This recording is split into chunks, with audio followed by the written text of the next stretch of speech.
Okay, so Becky, today we are going to be talking about how to basically create an online workspace and organize your sessions with a student who you're working with 100% online. Okay. To begin with, so Google, we're working solely in the Google Suite. So I have Google pulled up here. From the get-go, you're going to kind of have to make a determination on whether you're using Google Docs or Google Drawings or some combination of. I am a reading and writing tutor, so I use a lot of Google Docs. For you, you are a math tutor, so we're going to be working in Google Drawing. Google Drawing is, it actually has some text functionality to it, but the reason that you're going to use it is it has like shapes and it's better with text boxes. It's not a very powerful drawing app. However, when it comes to like organizing things, making lines and making graphics and stuff, it's pretty good. So the general idea is we're going to create a shared, a document that two people can collaborate in on. And by collaborate, I mean access at the same time. And whenever you make an edit, it shows up on their screen. And if they make an edit, it shows up on your screen. So in essence, you guys have a video call going, similar to like right now we're on Skype. And you all are both on your own screens looking at this document. Mm-hmm. Any questions about that? Nope, that sounds good. Okay, so let's jump in with the first thing I want to do is logging in and creating a shared folder. Okay, so you are going to need a Google account for this or an @Gmail account. I don't think you can access Google Tools without that. Making one is relatively simple. I think at this point Google wants everyone to join up, so they make Gmail really easy to access. So you will have to do that. And then you want to access Google Docs, which I have it in the bar here, docs.google.com, or you can just search Google Docs and you'll get to a screen like this. So this shows all of my most recent stuff I've been working on with my students. I've already created a folder for us, so I'm actually going to navigate to that. I think it would be this one. Yeah. So this is the student circle folder. And Becky, don't worry about accessing this. It's just kind of organizing it this way.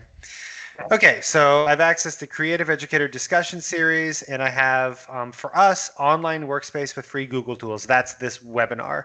So if I click into that, in the future, I'll have the slides here, but what I'm actually concerned with is template. So when you go to Google Docs and you start creating documents, they're going to show up in just kind of like a dump. They're all going to show up, populate in a list. So what you want to do is when you have the list in front of you, you're going to right click and then click New Folder to create a new folder. It's very similar to how you organize your files on any desktop or Mac computer. Mm-hmm. So you're going to want to create a folder, or you can go to, I think you can click this New button here. Yeah, and it's the same thing. They make it pretty easy. I've already created 4 folders here, and these are the 4, and I'll just make one just to show you how to do it. Test. And there it's going to show up right there. So creating a shared folder. Yeah, so the way that you make it shared, so right now this is just showing up on my computer. If I want to share it with someone, I go up to this icon right here. Let me click off of test. Oh, I guess the icon isn't right there anymore. Shared drives. Oh, there it is. Okay. So right next to template, up at the top, there's this picture of 2 people. And this controls who is able to access this folder. So I'll go into sharing settings, and it's going to open up a little thing right here. It's going to open up this menu where link sharing is on. You can grab a shareable link, copy the link, and you can send this link to anyone. So it's going to be a simple copy paste. Right now we have Skype running. That's how we're talking. So what I like to do is, even though I'm looking at this on my screen and you're looking at whatever, you're looking at, I guess the idea is you're looking at the same Google Doc on your screen. We can flip back to our Skype conversation and send it in the chat. So the chat on the Skype conversation, or Google Hangouts has a chat as well, is a really good, it's a helpful tool for sending the resources back and forth. That's how I like to do it, at least. You also have an option here of sending someone an email that will basically, you'll just get an email that says, "Hey, Theo has just shared this document with you. Click to access it." Okay. Yeah, so I'm not going to send that to you because we're right here and I don't want your email address to show up. So we can just work with the link right now. I'll actually just put my own thing in here, STS. So this is one of my backup emails. So I can click that. Hey, please enjoy shared access to this Google folder. I can click send and it's going to send a link to my other account. It's important to make sure that this right here, this icon right here, is set to can edit or can view appropriately, like however you want to do that.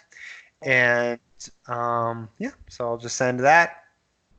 And now my other email account can now access this folder.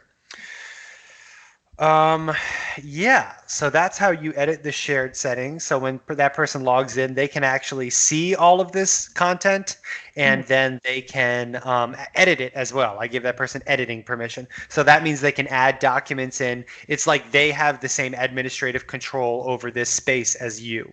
Right. So that's what you're going to want to do for a student. Give them full control over the shared space. Mm-hmm. Do you have any questions for me, Becky? Nope, that sounds good. Okay.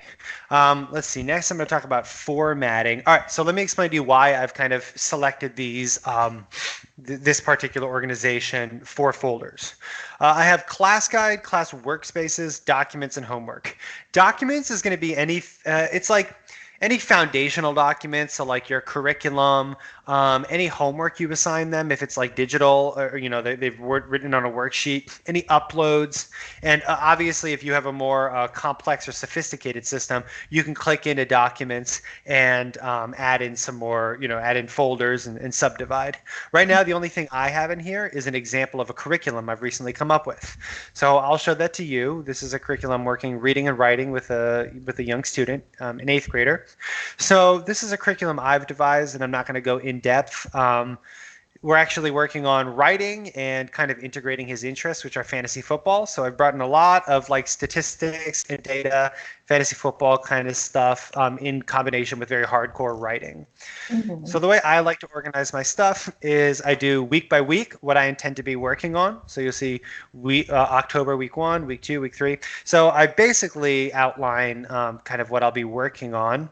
And then I get a little more specific with my individual classes and just kind of lay out what we're going to be talking on. And what I do is I have this up on my screen and I'm communicating with my students. And I know that I'll just go bit by bit through this progression, and that's kind of my class schedule. Okay. Yeah, so that's how I organize stuff, and you'll be able to access this this document if you're watching this webinar. So yeah, let's click back to template. Homework would be any homework you assign them. It's kind of optional. I mentioned earlier putting homework in documents, but I guess homework should be kept separate. It really depends on the kind of session you're doing. If you're not assigning them homework, then the homework folder would just kind of be empty, so it makes sense not to have. But I think this is a good starting place, and it has been good for my sessions with Ryan. Okay. Yeah. So class guides and class workspaces, these are the real meat and potatoes of what you're doing here. So class, let's see. Oh, all right, good. We're in a class guide. I want to talk about class guides first. So class guide is basically, you just saw my curriculum. I will copy one day of curriculum and paste it into a Google Doc. And this is basically what you get. So here is an example of, Becky, can you see this okay? It's kind of... Yeah. All right, I'm going to zoom anyway, just for the anyone else watching. Okay, 200. All right, so I copy and pasted this from that document, and then I added hyperlinks. So the hyperlinks actually take you to documents that I've uploaded into that into the document section. So you can upload PDFs and stuff like that, and then in your class guide, you can create a hyperlink to anything on your Google Drive. So like. For Elements of Style, I have a PDF of Elements of Style uploaded, and he can just click this, and it's going to take him right to Elements of Style. So it really helps with the flow of your session and the organization because your student, both of you share access to Google Docs and both of you have access to these class guides. And on my own organization system, there's a class guide for every class. So what I'll do is I'll make the class guide and then I'll send it to him in Skype when we start the session. So, if we start at 12, I'll open the session at 12. We'll say, hey, Ryan, how are you doing? Here's the class session or the class guide for today. And I'll send him a link, which you can get right here and share. Google Docs always has this share option. So I just copy the link and then I go over to my Skype and I intro the session. And then I give him the link to the course guide. So he opens it up. He sees everything that we're working on today, and we can both access it. And it's super easy. It's a great way of organizing things. Any questions? No, I think that would be like really useful. So that's good. Yeah, it's really nifty for a free tool. I love it. It works fantastically. Okay, so and we are going to get into Google Drawing after this. I'm just kind of showing you how I do things, and then I'll show you how Google Drawing differs from Google. This is a Google, what do they call it? I think it's a Google Doc. So you can create a document, a spreadsheet, a presentation, a form, or a drawing. For your sake, a spreadsheet is basically like Excel. So you might want to work in Excel. I don't know, depending on what you're working on. But typically, document and drawing are where you're going to want to do your work. Yeah. All right. So we've talked about the class guide. I have creating a curriculum. I might have gotten ahead of myself and already talked about that. How do I go back? I'm going to go back to here. Yeah, one thing I have kind of struggled with Google Docs is like navigating back to where I came from. Like I'm looking at my copy of class guide here, and like Docs, if I click this, Docs home, it'll take me back to my Google Doc homepage. But like I do so much in Google Docs that getting back to my homepage is not ideal. I wish I could just go back to template. So that's just kind of an organizational difficulty, just heads up. So let's go into, I guess, Workspace now. Let's see. I wanted to talk about consultation. Oh, all right. So a note about the curriculum. I showed you my curriculum. I'm going to go back briefly. I devised this based on the consultation, the first initial consultation I have. I go into the consultation with a mind toward what kind of curriculum am I going to make? And this curriculum is a little bit more robust. This is a homeschooled student, so I've like taken over teaching them reading and writing. This is more in depth than my typical curriculum is. But yeah, I based this off of, it was like a 2-hour consultation where I talked to the student about what do you want to work on? What do you want to learn about? Then I had him leave the room and I had the parents come in and I talked to them. What is important that your son learns? And so I kind of had two private opinions and I took them together and I blended them and I came up with this curriculum. So the idea is that you can develop this based on your consultation session. Okay. So next I want to talk about a class workspace.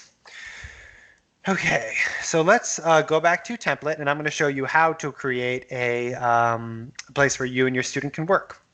So I've now gone into course Workspace. Now the guide is a little different from the Workspace. I try not to have anyone work in the guide because I want the guide to be clean. If ever for whatever reason I want to go back and see what we learned on a day, it doesn't help if all of our work is in there. It's going to just kind of confuse things. Also, if the client ever needs to, like when I assign homework, I want them to be able to go back to the class guide and see it, especially with younger kids. This is great for just showing them, we learned this, this is what you're working on. No confusion, no like, oh, I forgot about my homework. It's super easy. Yeah. So keep the class guide not edited, but Workspace is where you're going to do your in-class work with them. So I've already created one here. I'm going to create, I don't think there's anything in it, so I can just kind of show you how to create another. I right-click or I click the new button up here, and I go down to more because I don't want a doc or a sheet or slide. Slides is essentially PowerPoint. And I have all these other options here. And I'm going to go to Google Forms, Google Drawings. So create in a shared folder. It's going to remind you that everyone with access to this folder can access the document. Sure. So here is Google Drawing. It's similar to a Google Doc, except for that you have this like kind of checkered pattern in the back. I guess I can just talk a little bit about the tools available here, but it's quite simple. I recommend you just kind of poke around and see how it works for you. You are going to need to have a calculator on the side. I recommend something like wolframalpha.com, or if you know, a scientific calculator, they have apps for that, or just a calculator by hand, or your native calculator app on your computer or Mac. Okay. So for visuals here, you can make lines by clicking the line icon. And when you do, let's see, line. Yeah, you can create things like triangles, pretty easy. And also I recommend getting a mouse. It's a little bit harder with a trackpad. I'm using a mouse right now. I'll switch to my trackpad, which I mean, I have a Mac, so usually the trackpads are pretty nice, but I know that with like not all Windows computers is that a promise. Mm-hmm. So yeah, you can do things like work on geometry by creating these kinds of shapes. And I think right now I'm still creating lines. So if I click back to select, I can like select my lines and move them. Or if I want, I can delete them. I think I can also select a lot of things at once, delete them all. You can also shrink them. Let me Control Z undo. You can shrink everything, I hope. Boop. Yeah, so if you like have a discussion with the student and then you're ready to move on, but you don't want to delete everything, just select it all and move it to a corner there. And you can even do something like label it. So I'm exiting the line app, and there's shapes, but we'll get to shapes. I'm going to go to text box, and you click text box and you drag a text box. I can do something like Pythag work number 1. Pretty much anytime you talk to me about math, I'm just going to talk about Pythagorean theorem because it's literally the only thing I remember. So yeah, there's Pythag work 1, and then I can create more lines and have a big space right here again. And again, I recommend doing this while you have a video call going. So like on your screen, you'll have this, and then in the corner, you'll see their face, and they would presumably have the same kind of setup going on their end. Yeah, so that's the basic idea. I'm going to get into shapes in a second. I guess I should also say that like if you're doing something like division, if I want to do division here, let me just make the font a little bit bigger, 36, 6, and then I'll make that smaller. I'm going to do another text box here. Oh, I guess I have to click text box again. Text box, 12. Well, okay. 36. I'm messing up the font a little bit. I guess that was on 30. Okay. So if I want to do that, and then I can put a line between just so the division appears the same way that the student sees in school. And then maybe I want to do another text box here with an equals. And this will take some practice on your end. I mean, I don't really use this this Google Drawing, but I have in the past for mathematics. But as you see, I'm having to like edit font sizes and stuff. It's not totally intuitive. So I recommend working in this a little bit before you just practicing before you work with the student, because you don't want to be fumbling and stuff like that. It's relatively simple, but you might have to get the hang of it depending on your familiarity with these sorts of tools. Yeah. You can also do something like, I might be able to, let's see, can I copy and then paste? Yeah, so I just copied the text box and then I pasted it, so that kind of helped me out and not having to edit the font size again. And Becky, I have that formatted correctly now, right? 6 divided by 12 equals 2? Well, I think it would be a half. Oh, I'm just going to stick to Pythagorean theorem. Okay, wow. All right. Okay. There you go. Yes. All right. Okay, so any questions about this? I guess I was just thinking about like if you wanted to draw that for like long division instead of lines, can you do kind of more just like free form where you can draw curves and things? Yeah, okay. So let's talk about the functionality with curves. You can always add in an image, and I think a great thing to do is, let me do this. Give me 1 second. I'm going to bring in,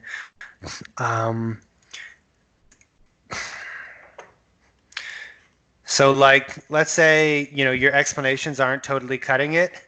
and the student's just still kind of confused, and you want to bring in something like, I just dragged this in from a Google image search. So there's Pythagorean theorem, and I can do something like bring it to the bottom and use it as a reference. There's just so much flexibility in how you do this stuff.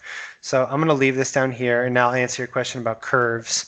Let me get this out of the way so I have more room to work. Okay. All right, so curves and such. All right, so we have this shape tool. We have all these different kinds of shapes we can make. They do have what you're looking for. I think arc, for example, would help me with like creating the curved shape that would be appropriate to teaching the Pythagorean theorem. So they have a lot of tools in here. I've actually bumped into this before, so I know the system pretty well, but I don't actually know what's available to me in these like 150 shapes. There's all your equations and stuff. So my advice would be to get in here and like when you're becoming familiar, look at the different shapes available to you. So you're not fumbling around when the student's like asking you questions and like, can you add an arc in there? And you're like, does this thing have an arc, arrows, looking through. So yeah, they have all the division signs in here. I actually didn't even know that. And then shapes, something like an arc. I'm going to draw an arc. Let's go to the Pythagorean guy I have right here. So this arc isn't exactly what I want it to be, but I'll show you how you can edit this kind of stuff. So it now has its own text box, basically text box, item box, whatever you want to call it. You can reshape it by clicking any of the corners and kind of dragging. So you can make this arc into really any shape you want, including reversing it and stuff like that. You can also, I'm going to kind of get it to close to what I think I'm going to want. You could also, this little item that's beyond the outside of the limits of the square allows you to rotate it 360 degrees. So you can kind of draw a little bit more precisely. Yeah. So then I'll bring it in here.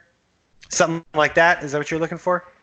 Yeah, and I guess my other question along those lines is like, is there just like a free form drawing rather than okay, we have to draw a line, we have to draw an arc? Is it just like I can scribble around? Scribble. There you go. Okay. There it is. Yeah, I had a feeling. I haven't. It's been a while, but totally. So I guess scribble. Blah blah blah blah blah. Cool. Yeah. And can I edit this item? Yep, I can do all the same little kinds of rotations and all that stuff. Yeah, so you don't even need to, I mean, if you wanted to, you could like, if I wanted to teach division, I'll do this division thing again with free form. I could do like, oh boy, 6 divided by 12 equals 1/2 or 0.5. Don't worry, I have a plan here. What I'm going to do is I'm going to select everything and I'm going to shrink it so it looks better. That does not make it look better. It looks a little bit better, I'd say. Maybe not. Okay, so that would kind of be, that would be your scribble item. Okay. Cool? Yeah. Thank you. All right. Yeah, you're very welcome. Let's see if we got anything else in here. I mean, just poke around the tools. We've covered all the basics here. Okay. I feel like we've covered the basics. Let me see what else I got for you here. Creating a class workspace, working in a class workspace. All right, closing a session. Okay, so let's kind of talk about how all of this works together. I think it's good to have your class guide up and then your workspace up so you can kind of go between them. Because like if you're working on multiple things, for example, with my student, we'll read the elements of style and like he'll pull the PDF, we'll both pull the PDF up on our computers and like work on it. And then I say, okay, Ryan, now we're done with that. Let's go back to the course guide and go into journal number 3. And then we'll access it. So you want to be able to jump back and forth. Let me show you how to add something, for example, to a class guide. So here's my class guide. I'm going to do this. Let's say webinar workspace. You highlight it, and then you click this little link button up here, And it has a shortcut. I've gotten the shortcut down at this point. It's just Command on Mac, or I think probably Control or something on Windows. If you hover over it, it'll tell you what it is. So Command K, and it'll bring up this this link page down here. And so what I do is I'll go to my workspace here. I'm going to call this Workspace, and then I'd like to put the date, today's 23? Yes. Okay, so I got that named, and I'll click the share button, the share button is an essential thing. Remember, it's always here in the right. It's like, I mean, basically, it's kind of like access to like the Microsoft Word suite, all the Microsoft, whatever they call them, tools, except you got this share button. So I'm going to copy the link, and I'm going to click done. I'm going to go back to this document, and I'll return to this I don't know, this hyperlink thing that I've opened up, this box. And I'm going to paste it in there and click apply. So I now have a hyperlink to the webinar workspace on my course guide. And so I can click in, and it's right there.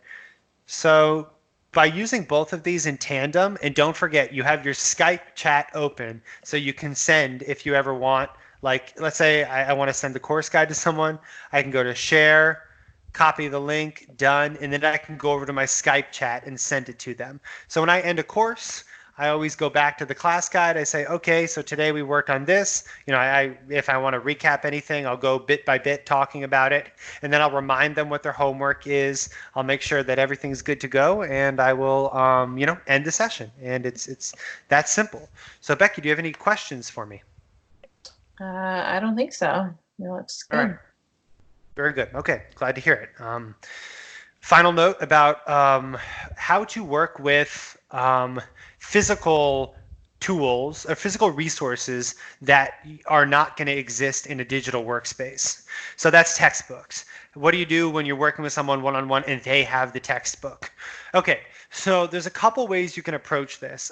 Two recommended strategies. One, have the child or student download on their smartphone a scanner app, something like the one I have on my computer, my phone. I believe is called CAM Scanner or CS Scanner, and it's a free app. And what it does is it allows you to take a picture of a document, and it will like process the document into a clean black and white document that's cropped. It'll crop the picture for you and make it really clean, and then it allows you to you can do like one photo, or you can do like 20 consecutive photos, and then click a button and it converts them into a PDF, which you can then email to someone. So that is kind of that's available to you, and I do think that as this technology advances in the years to come, that's going to become easier and easier, and it is worth your time to become familiar with that process. Also, you can fax from these apps, so like if for whatever reason someone asks you to fax something, you know how to do it with a phone already. So that's option number one. Option number two is to get the family to buy the textbook for you. This is something that is totally appropriate for tutoring. If you're working with a tutor involving a totally independent outside professional, I do believe that it is appropriate for them to purchase some sort of like a foundation to your sessions together. It's not fair to bring someone in and be like, okay, so you track down the stuff, work with my kid, you guys figure it out. Like, thanks. That is irresponsible as they're not dedicated to success if that's how they want to operate. So in the interest of having successful sessions, it's a good idea to ask during the consultation figure out what physical resources they have that you're going to need, and then point blank ask them if they'd be willing to purchase that item for you. When it comes to the logistics of that purchase, I recommend buying used always to save the client a little bit of money. And you can either work it out with the client where you buy it and they pay you back, or my preference would be to work through me as a third party. I know that adds some like back and forth, and some people might want to forego that. However, if you want to kind of have the protection of a third party, as in like, let's say you buy the book and then they quit sessions, you're not going to be out on that money. I'll make sure you don't lose out on that arrangement. So if you want to bring me into the picture, the way I would do it is You buy it. I will send you that money, whatever you spent in your next paycheck, and then I will bill them for that amount. So you spend $16, I pay you $16. I bill them for $16. They bill me for $16. And that way, if something ever goes wrong, you still get paid, but they, if something happens, it's the company that loses out on that. Just an added layer of protection. But yeah, you can do any of those ways of getting those textbooks. It's always a smart idea to get your hands on the physical resource itself. So with that, Becky, if you have no further questions, I'm going to go ahead and end this discussion, this webinar on online Google tools. All right. Yep. No questions from me. All righty. Let me open up Skype, and I'm going to stop the recording.